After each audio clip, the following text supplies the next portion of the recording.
On souhaite ici trouver une autre expression de arctangente A plus arctangente B. On a envie pour cela de s'intéresser à tangente alpha plus bêta. Encore faut-il que l'on puisse parler de tangente alpha plus bêta. On a tout de suite que alpha plus bêta est dans moins pi ouvert. Il ne peut donc y avoir problème que si alpha plus bêta égale pi sur 2 ou moins pi sur 2.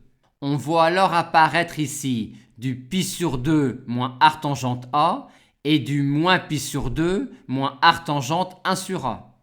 Or, on sait que arctangente x plus arctangente 1 sur x vaut pi sur 2 quand x est strictement positif et moins pi sur 2 quand il est strictement négatif. On a donc envie de distinguer le cas A strictement positif et le cas A strictement négatif.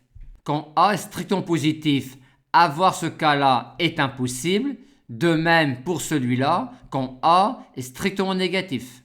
Et quand A est strictement positif, ce cas-là se produit uniquement si bêta est égal à arctangente 1 sur A, soit B égale 1 sur A. De même, ce cas-là se produit uniquement si A est strictement négatif, avec la situation B égale 1 sur A. Maintenant, quand A est non nul et B différent de 1 sur A, on peut parler de tangente alpha plus bêta et on obtient cette valeur-là. On a donc envie de comparer alpha plus bêta à cet angle-là.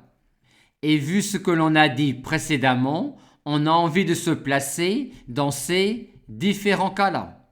Et au lieu d'essayer de conclure en localisant les angles, on va regarder cette quantité-là ainsi que celle-là comme des fonctions en la variable b.